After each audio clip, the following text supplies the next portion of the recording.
Hola, ¿cómo están todos ustedes? Bueno, bienvenidos nuevamente para una nueva clase de acompañante terapéutico. ¿En qué va a versar hoy la clase? Bueno, tiene que ver con las terapias cognitivas. ¿Sí? Vamos a hablar de las terapias cognitivas.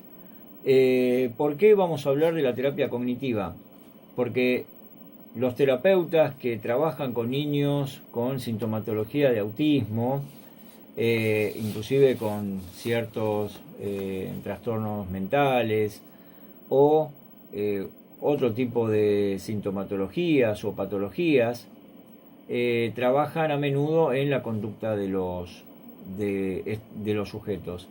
Por lo tanto, la terapia cognitivo-conductual es muy importante para el trabajo, sobre todo está muy emparentada con los niños eh, que tienen la sintomatología de autismo particularmente. Obviamente para otras patologías también, porque al fin y al cabo es intentar realizar esta modificación de conductas. Es muy bueno para el acompañante terapéutico tener en cuenta esto, porque es la forma que se maneja el terapeuta, y por lo menos tener nociones de lo que es una terapia cognitiva. En determinado momento también nos va a servir en el propio campo para poder desactivar algunas situaciones complejas, como por ejemplo pensamientos automáticos negativos, distorsiones cognitivas que refieren a cierto tener visiones de repente catastróficas, etcétera. Entonces nos da una posibilidad de prevenir y de intentar modificar este tipo de conductas cuando aparecen, ¿sí?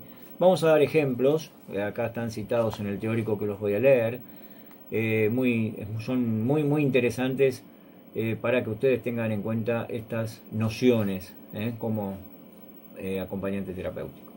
Bueno, empezamos por la terapia cognitiva. ¿En qué se basa? Se basa en la teoría del aprendizaje social, ¿sí? Muy conocido la teoría del aprendizaje social por un autor apellidado Bandura, eh, lo cito a este autor porque desarrolló precisamente este tipo de teoría, pero obviamente no quedó como una isla la teoría sacada de la nada, sino que es una combinación precisamente de técnicas, muchas de las cuales tienen un origen en otros modelos que tienen que ver con el condicionamiento clásico y operante. Cuando hablamos de los condicionamientos clásicos y operantes, hablamos de la escuela de conductismo de psicología, que tiene que ver con autores como John B. Watson, ¿sí? John B. Watson, uno de ellos, 1878-1958. Otro autor también, este tiene que ver con el condicionamiento clásico, fundamentalmente. Pero Iván Pavlov, también, un autor muy importante, que nos está legando precisamente el famoso perro de Pavlov, donde hablamos de un estímulo incondicionado que se da a partir de mostrarle a un perro la comida, por lo cual el mismo perro tiene la respuesta del perro es precisamente la salivación, es una respuesta incondicionada. Posteriormente y antes de ese condicionamiento que le va a generar Iván Pavlov, hay un estímulo que tiene que ver con un estímulo neutral, en este esquema estímulo-respuesta, un estímulo neutral que tiene que ver con hacer sonar una campana solamente, y el perro no se hace eco de esto, no hay salivación, hay una respuesta no condicionada. Luego, durante el condicionamiento, se presenta la comida, pero al presentarse la comida se hace sonar esa campana y obviamente la respuesta incondicionada va a ser esa salivación. Por lo tanto, ya instaló que este estímulo de poder llegar a comer la comida va a estar asociada precisamente con el sonido de esa campana. Por lo tanto, va a haber un reflejo, ¿no? Después del condicionamiento, tenemos que al sonar la campana y no ver la comida, ese perro va a salivar, ¿sí? Entonces ese estímulo condicionado, que significa que él vea la campana y hay un reflejo de que la campana significa que va a haber comida. ¿sí? Entonces la respuesta condicionada del perro es que al sonar siempre la campana va a aparecer el plato de comida. Bueno, este es el famoso perro de Pavlov, y que tiene que ver con ese esquema estímulo en respuesta, ¿sí? Después tenemos el, eh, el condicionamiento operante, que tiene que ver con Burroughs, Frederick Skinner, ¿sí? Otro autor que hace un desarrollo de lo que es este conductismo, este primer paso que había dado John B. Watson y Pavlov en su momento, y van desarrollando, ¿sí? Van desarrollando sobre la base de lo que es el conductismo. Finalmente, bueno, tomando estos modelos que son muy importantes para Bandura, desarrollar lo que es la teoría del aprendizaje social. Fíjense ustedes, la teoría del aprendizaje social se basa en la suposición de que el entorno, las disposiciones personales y el comportamiento situacional, o sea, el comportamiento de acuerdo a las circunstancias, hace que una persona se determine mutuamente, ¿sí? El comportamiento situacional de una persona se determinan mutuamente, estas tres: el entorno, las disposiciones personales y el comportamiento situacional, o sea, en circunstancias hacen que una persona, que se determinen mutuamente en esa persona, y que de la conducta, bueno, es un fenómeno dinámico y en constante evolución. Pero la conducta, obviamente, en determinados momentos va a influir mucho en los contextos por los cuales esa persona se maneje, y los contextos también van a influenciar a esa persona. Lo vamos a tener que tener muy en cuenta, ¿sí? Ahora les voy a dar un ejemplo respecto de esto, ¿sí? De esto último. Imaginemos que un niño tiene que escoger un instrumento para tocar en la banda del colegio. Si tuviera la posibilidad de escoger cualquier instrumento, la elección del niño, por ejemplo un saxofón, sería básicamente el resultado de sus características individuales. Pero si solo pudiera escoger algunos instrumentos, por ejemplo trompetas, flautas o clarinetes, no hay saxofón, y hubiera muchos estudiantes compitiendo por cada instrumento, predominarían los factores contextuales. La valoración que el niño hiciera de cada situación determinaría su conducta posterior, ¿sí? Por eso decimos que está íntimamente ligado la conducta con los contextos en los cuales ese niño, en este caso, una persona, se maneja. Por ejemplo, podría ampliar o limitar su participación en las actividades musicales de la escuela. Ejemplo, podría pensar: esta escuela es un asco, no tienen saxofones, ¿sí? De repente puede ser un pensamiento de ese niño. O qué bien, voy a tocar la trompeta, digamos, no toca el saxofón, que era su preferencia, pero está contento porque al fin y al cabo es el contexto por el cual se tiene que mover, le da la posibilidad de poder practicar algo nuevo, que de repente no lo tenía en cuenta, o quizá era alguna preferencia oculta o segundas preferencias que tenía él. Esta conducta influiría posteriormente en el contexto en el que se presentaran los instrumentos musicales.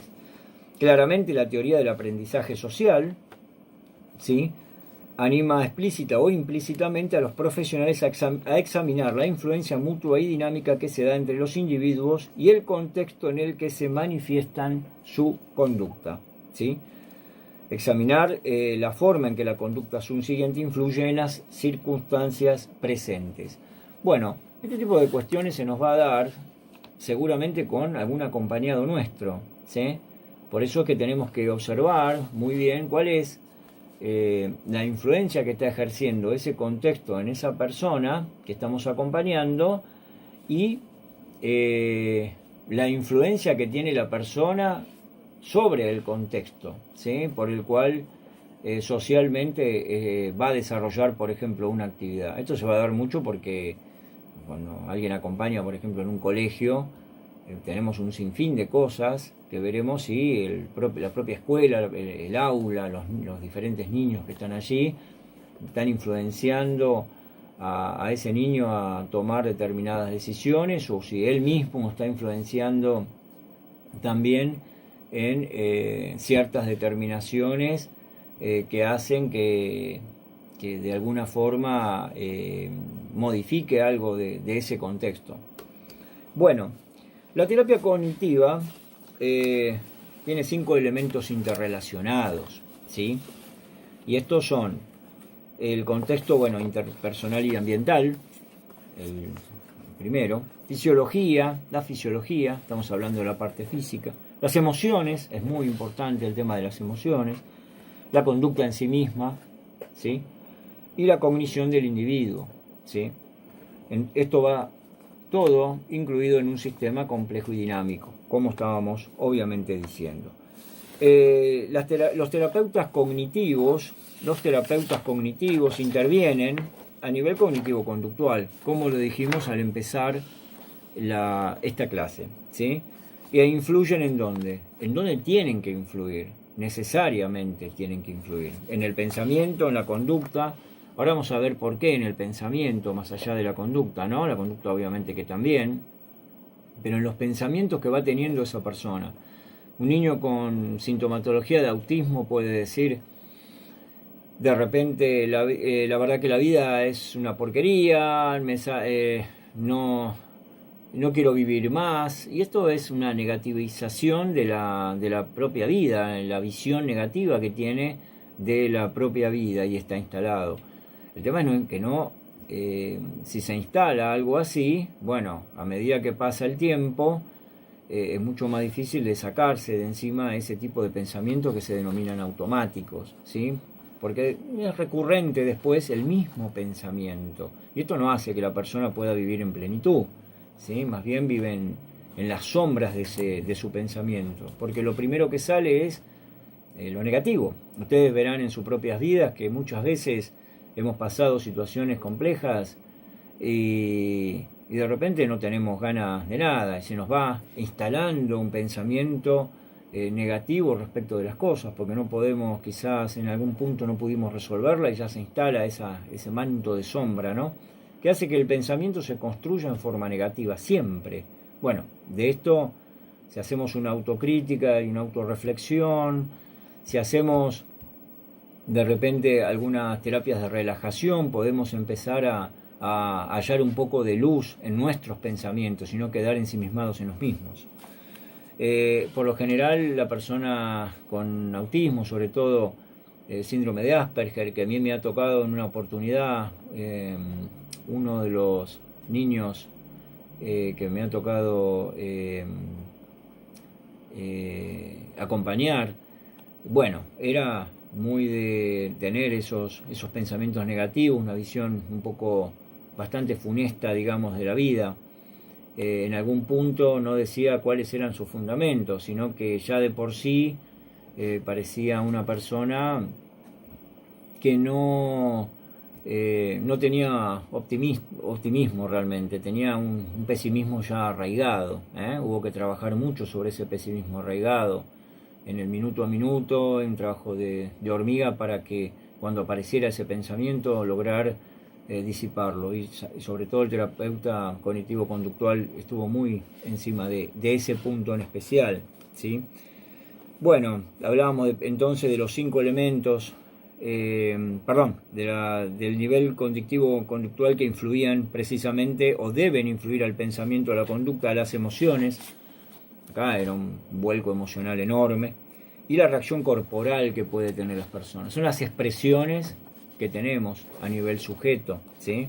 En cuerpo y en emociones, ¿sí? Emociones que en muchos casos logran tallar muy fuerte a nuestro cuerpo, a nuestro físico, ¿sí? Y conductas que muchas veces son realmente erráticas. Yo les voy a leer ahora un ejemplo que me pareció muy válido y lo tengo aquí precisamente en el teórico.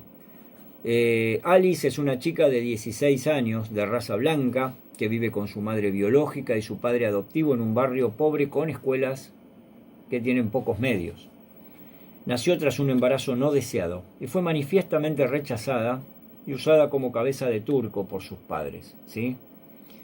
En este contexto presenta síntomas Y ustedes fíjense en lo que dijimos, lo que hay que realmente empezar a vislumbrar, ¿no? Para poder tomar cartas en el asunto de lo nocivo que es cuando se presentan pensamientos que son negativos, una conducta errática, cuando hay emociones realmente fuertes y feas, y una reacción corporal que hace que nos sintamos, que la persona se sienta mal, o nos sintamos mal.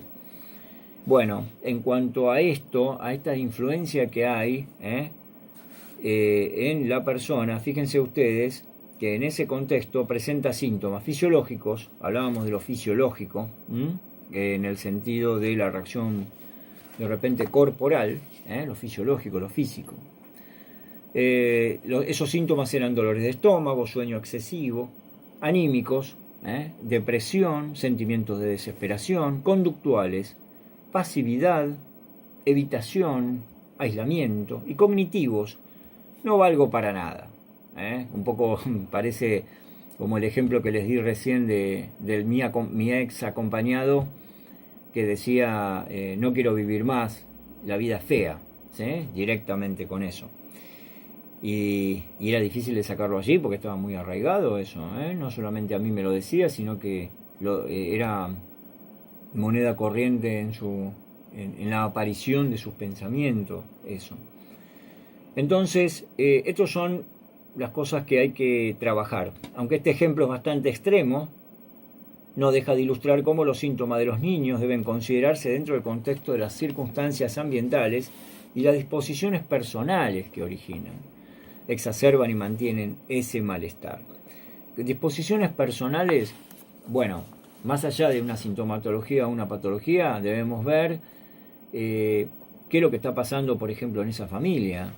¿Qué es lo que está pasando en esa familia? ¿Qué es lo que pasó antes? Acá estamos viendo, en este ejemplo, que la persona tenía su madre biológica y su padre adoptivo, en un barrio pobre con escuela de pocos medios. Bueno, tendríamos que ver qué pasó en esos orígenes quizás un poco caóticos que había tenido. No quiere decir que sea padre adoptivo haya sido un padre malo ni nada por el estilo, pero bueno, habría que ver qué es lo que hizo mella en ella y ahora surgen este tipo de expresiones desde el campo del pensamiento, conducta, emoción y reacción corporal, ¿sí?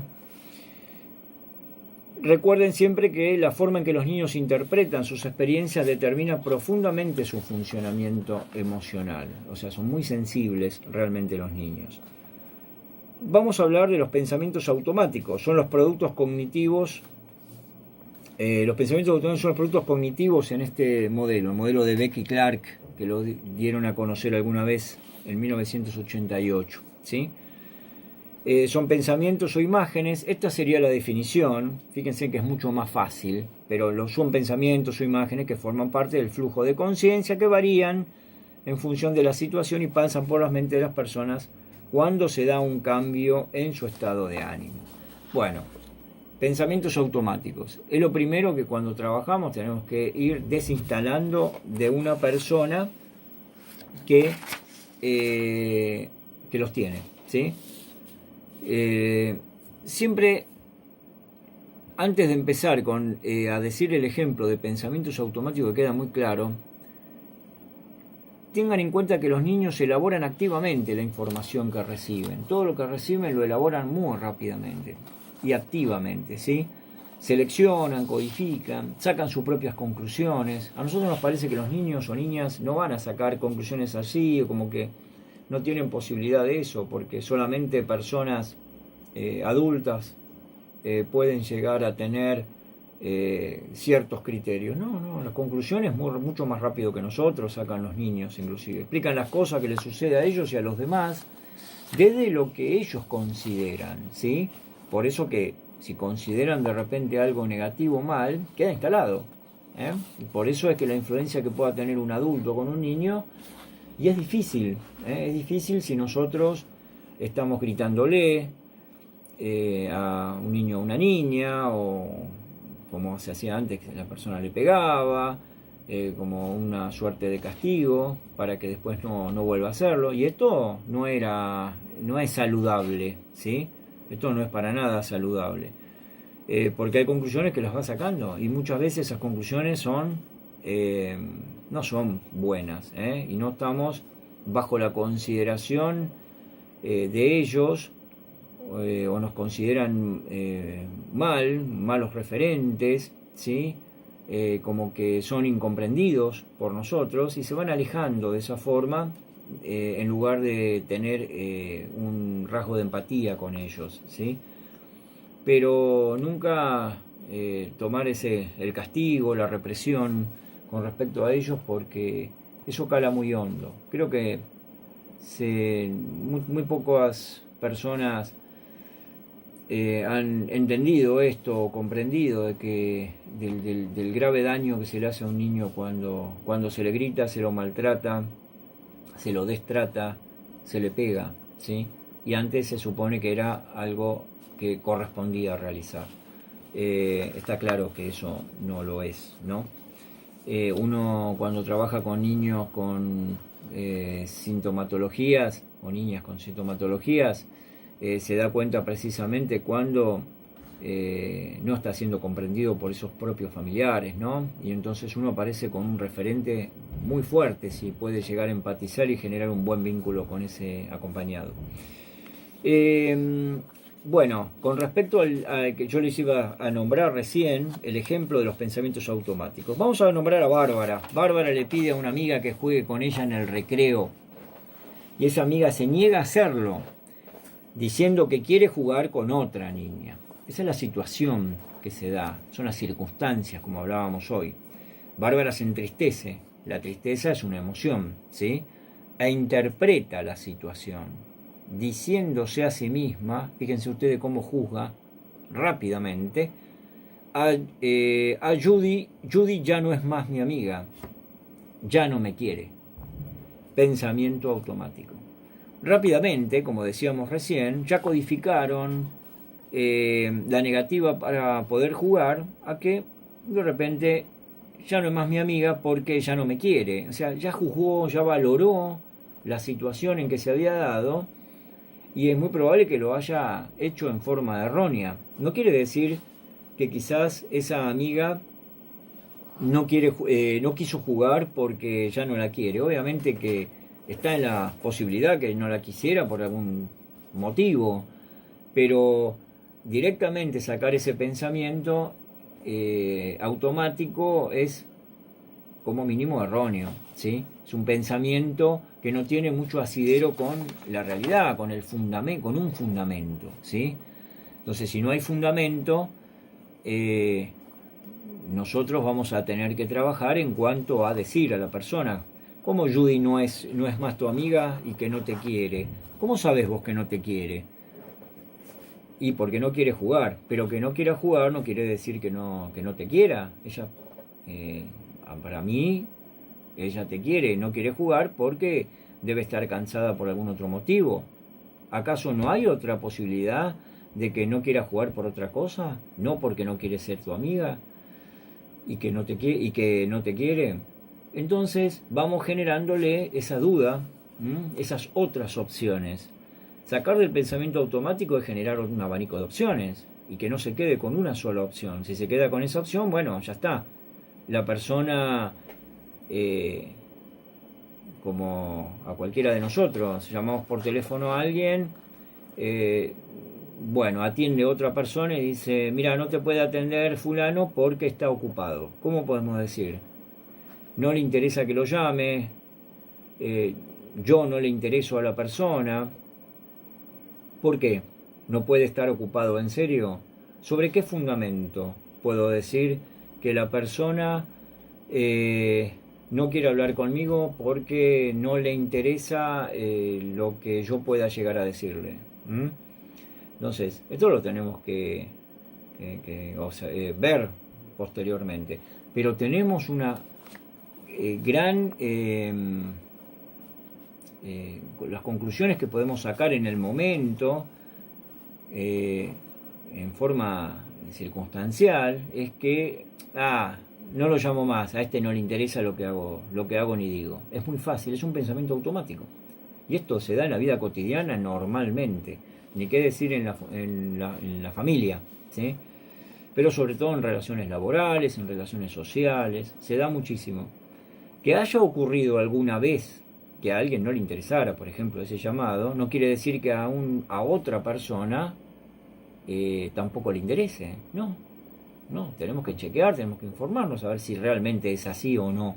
Pero no quedarnos con el pensamiento automático directamente, ¿sí?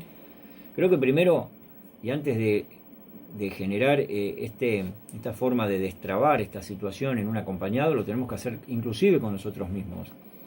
Si sacamos un listado de pensamientos automáticos nuestros, ¿cuántos tendríamos? Donde juzgamos muchas veces erróneamente. Yo creo que son innumerables la cantidad de veces que juzgamos erróneamente. Bueno, esto queda claro entonces, los pensamientos automáticos son obviamente que relativamente fáciles de poder observar. Son de una observación muy, muy fácil, es muy, muy evidente, ¿sí? Respecto de...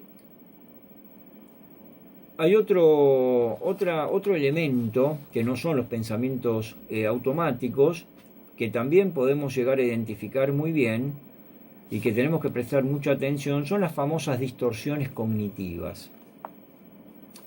Las distorsiones cognitivas son manifestaciones de procesos cognitivos, ¿sí?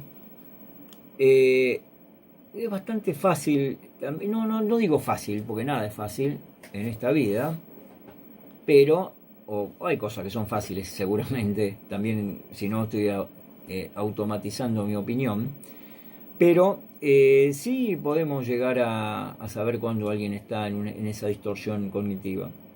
Provocan procesos de asimilación. Hay un ejemplo muy claro de cuando alguien está distorsionando lo que dice, ¿sí? Transforman la información que llega del exterior, consiguiendo que los esquemas cognitivos permanezcan intactos. ¿Cómo es este tema? Se los voy a leer en un muy claro ejemplo, ¿sí? Los ejemplos dan luz, sobre todo a lo que tiene que ver con definiciones. Yo puedo hablar de definiciones y ser muy abstracto, pero me parece que los ejemplos dan mucha luz a todo, al mare magnum de abstracciones, ¿sí?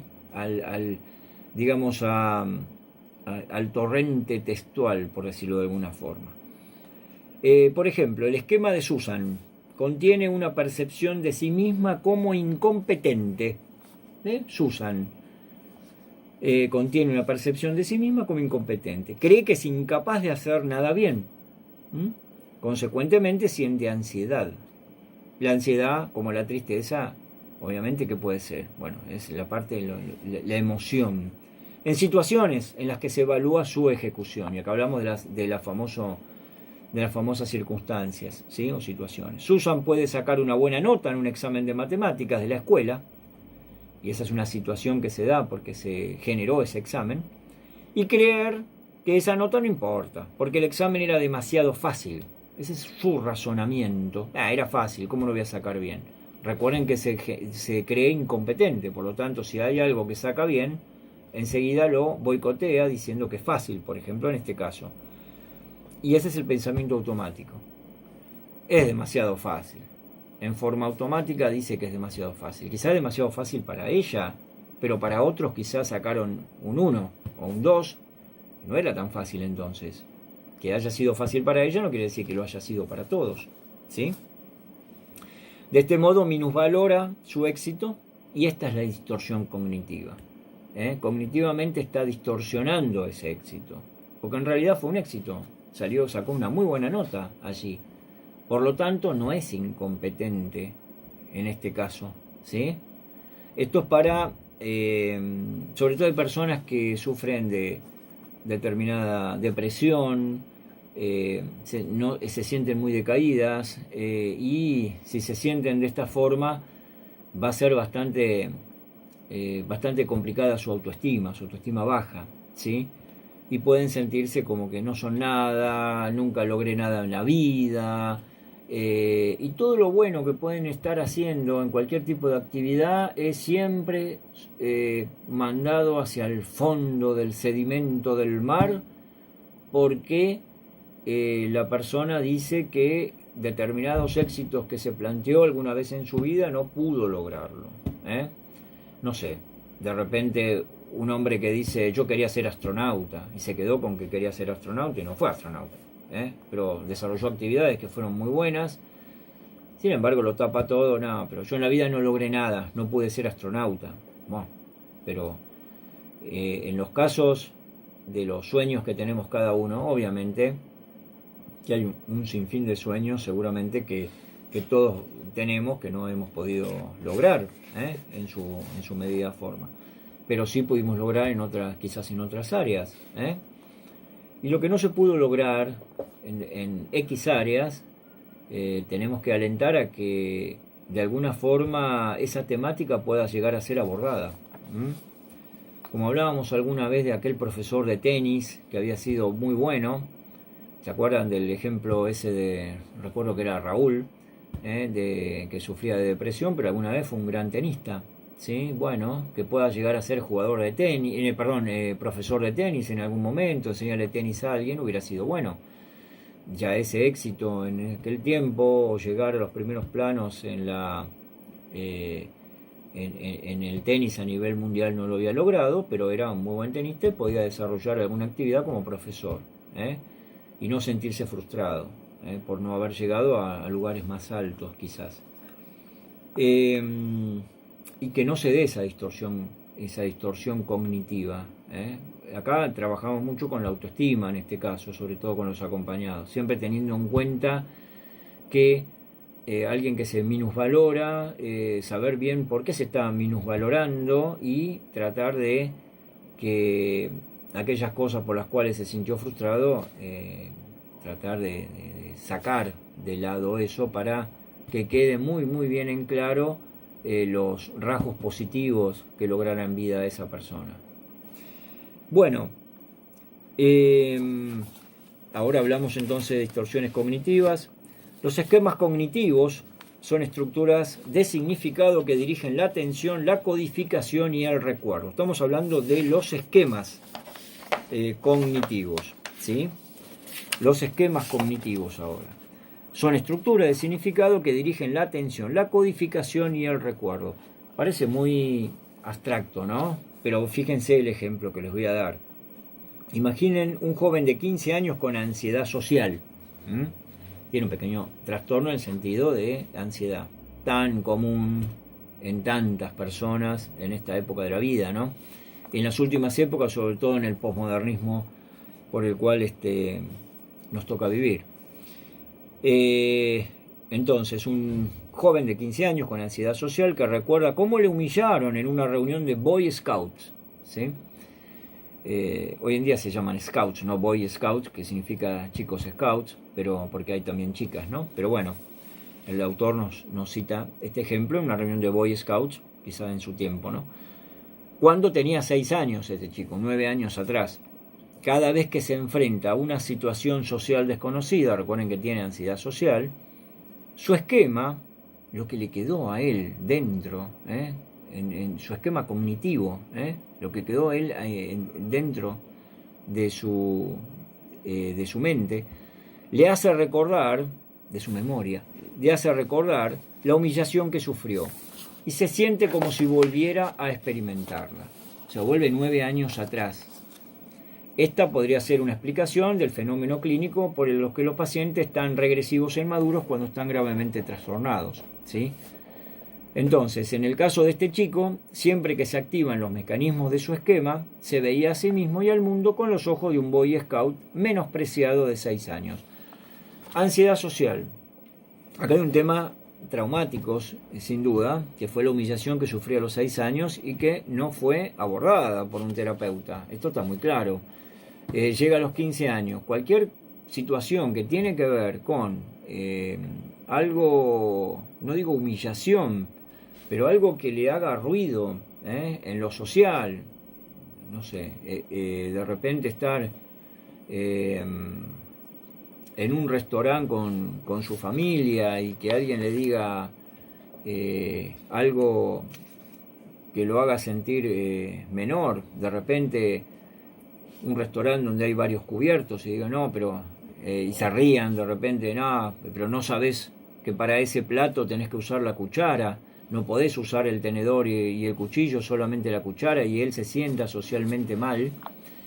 ¿Qué le activa? El mecanismo anterior, ¿sí?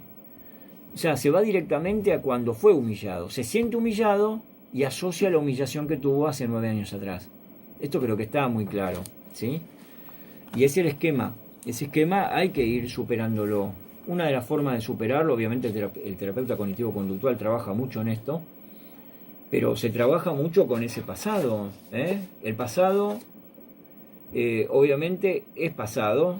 En este momento presente son otros hechos. Aquel que pasó hay que empezar a lograr que tenga menor peso, que ya directamente pase a ser un hecho anecdótico. De la humillación que él sufrió, si él siente realmente humillación, va a tener que pasar al hecho hasta risueño y anecdótico, ¿sí? Y esto sería sacarle el monto de trauma. Trabaja mucho el terapeuta cognitivo-conductual en este punto para que no se sienta, que la persona pueda socialmente manejarse de la mejor forma, porque de lo contrario, cualquier situación bajo un contexto social, la persona va a estar, no digo siempre en tensión, pero si siente ante la inminencia de una situación que pueda llegar a hacerle ruido, y bueno, va a usar la evitación, no va a tratar de ocultarse, no le va a gustar, porque va a activar aquello, ¿sí? Aquello que lo humilló. En cambio, si eso está pasado, si ya no siente esa humillación, obviamente que cualquier cosa lo va a tomar, no se va a activar absolutamente ningún mecanismo anterior. Bueno, los esquemas se desarrollan en edades tempranas, se van reforzando a lo largo del tiempo y se consolidan en la adolescencia y los primeros años de la edad adulta, a través de la repetición de experiencias de aprendizaje. Los esquemas de los niños no suelen estar consolidados como los de los adultos. Por ejemplo, sostenían que el estilo pesimista, desarrollado alrededor de los 9 años de edad, aunque los efectos perjudiciales de ese estilo pueden no emerger hasta varios años después. La terapia cognitiva ofrece una guía útil con la hipótesis de especificidad del contenido que sostiene que cada estado emocional va asociado a unas cogniciones características. Y acá sí nos vamos a detener porque vamos a hablar de que cada estado emocional va asociado a cogniciones características, como dijimos recién. Por ejemplo, la depresión, ¿sí? La depresión. En la depresión se caracteriza, ¿por qué? Por la presencia de la clásica triada de cogniciones negativas, ¿sí? Hoy hablábamos precisamente de los pensamientos a nivel negativos que había. Obviamente la depresión está ligada a lo negativo. Los individuos deprimidos tienden a explicar los acontecimientos que les son desfavorables a través de una visión autocrítica de sí mismos, ¿sí? De repente la frase más común: soy un idiota. Una visión negativa de sus experiencias o de los demás. Todo está perdido, ¿sí? No voy a gustarle a nadie. Y una visión pesimista del futuro. Esto no va a cambiar nunca. Los pensamientos de una persona deprimida tienden a centrarse en el pasado y suelen presentar contenidos relacionados con la pérdida. El pasado es realmente negativo, presentan como una visión muy pesimista. Esto no va a cambiar nunca. ¿Por qué? Y porque antes fue de una determinada manera negativa, bueno, ahora también lo va a ser. Todo es porque la visión autocrítica que tenemos es, bueno, soy un idiota, ¿cómo voy a poder cambiar si no voy a cambiar nunca? Y aparte todo está perdido, no voy a gustarle a nadie, nunca voy a poder hacer nada. Ustedes vean que hay cuando alguien tiene depresión como patología, esto es muy, muy fijo, muy fijo. Ahora, si alguien está transitando una instancia depresiva, pero no una depresión como patología, ha pasado. ¿Cuántas veces cualquiera de nosotros ha dicho, la verdad que soy un tonto? O no voy a poder nunca cambiar, la verdad esto ya no tiene más vuelta, la verdad que no voy a hacer más esfuerzo porque hacer esfuerzo igual voy a perder como siempre. Y estas visiones las tenemos siempre, lo que pasa es que son en forma transitoria, después nos rearmamos, nos ponemos en eje y vamos a la lucha cotidiana de intentar tener fuerza para doblegar las adversidades que se nos presenten, ¿sí? Pero para la persona que ya tiene una patología de depresión, esta triada hace mucha mella, ¿sí? Es el pasado, la pérdida, hace que haya una proyección de un futuro nefasto, sin razón de ser, ¿sí? Bueno, ustedes van a tener aquí también, esto es lo medular, algunas diferencias entre la terapia cognitiva de adultos con terapia cognitiva de niños. Lo medular sería todo lo que todo lo que reflejamos en todo este tiempo. Y lo más importante van a ser las preguntas que les voy a hacer, donde van a tener que dar algunos ejemplos, ¿sí? Muy interesantes seguramente porque lo van a meditar y van a buscar algunos ejemplos precisamente de algunos ítems que estuvimos desarrollando hoy. No obstante esto, son 2 o 3 preguntas que yo les voy a formular como ejercicio, quizás dos como ejercicio. Después van a ver que es una linda actividad. Otra de las cosas que quería decir, los pensamientos orientados hacia el futuro y la predicción de peligro en cuanto a cuando sufrimos de ansiedad. Esto se llama catastrofismo, que no lo dije. El hecho de ver todo mal, el hecho de ver que siempre es inminente un peligro que me puede llegar a llevar inclusive hasta la muerte misma, ¿sí? En estos periodos importantes en que estamos en esta cuarentena, yo pienso que hay mucha gente que psicológicamente debe estar bastante mal, y el catastrofismo como visión de la vida debe ser seguramente más de una persona, debe ser moneda corriente en la oralidad cotidiana de esas personas.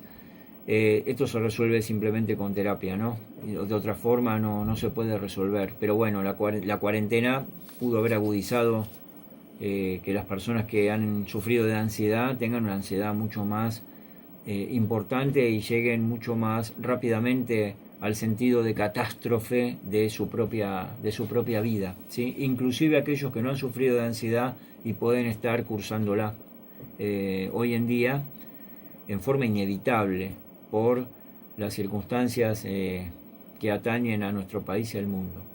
Bueno, yo voy a envío este video y las preguntas para poder realizar, ¿sí? Yo les voy a hacer las devoluciones, voy a ir haciendo devoluciones, si estoy un poquito más retrasado, discúlpenme, pero todas las devoluciones no tengan ningún tipo de dudas que van a estar, ¿sí? Yo soy de leer bastante antes de realizarlas precisamente. Igual estuve leyendo y me parecieron muy interesantes. Bueno, hasta acá llegamos con qué es la terapia cognitiva. Espero les haya resultado un teórico amable y nos estamos viendo en la próxima clase, ¿sí? Bueno, cuídense y hasta la próxima.